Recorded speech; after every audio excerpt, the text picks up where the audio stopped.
Kita nyo? Hello! Kakaani lang nila ng palay ngayon. Buti nga ang ganda ng panahon kasi medyo mainit. Yung, kita nyo? Hello! Ngayon, sasabihin natin kung anong latest chika tungkol sa palay. Nandito tayo sa Cavite General Trias. In specific location, General Trias ng Cavite sa Santiago, Purok 1. Nag-aani po tayo ngayon. Pero doon sa latest chika natin, my God, guys. Yung karatig nating farmer, umani daw sila. At ang bentahan ay magkano per kilo? 15. At yun ay tuyo pa. Hindi nabasa ng ulan.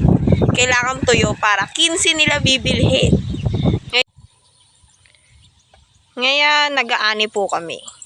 At, oh my God, nga pala naalala ko. 15 ba yung bilihan ng palay ngayon sa amin? Nasaan yung sinasabi nyo 24? Sana all.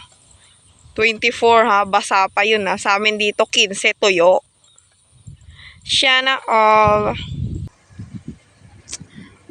Nagpapasalamat lang kasi maaraw. Thank you Lord. Yun lang. At dyan nagtatapos ang ating video ngayon. Malalaman natin kung totoo ba yung chinika sa atin. Nika farmer natin sa kabila na 15 talaga. Abang na lang kayo sa second part ng video. Bye-bye! Sana maka 500 na sa ako. Joke lang. Pero siyempre, sana madaming anihin para makapawi man lang kung 15 talaga yun. Grabe naman yung dugi na.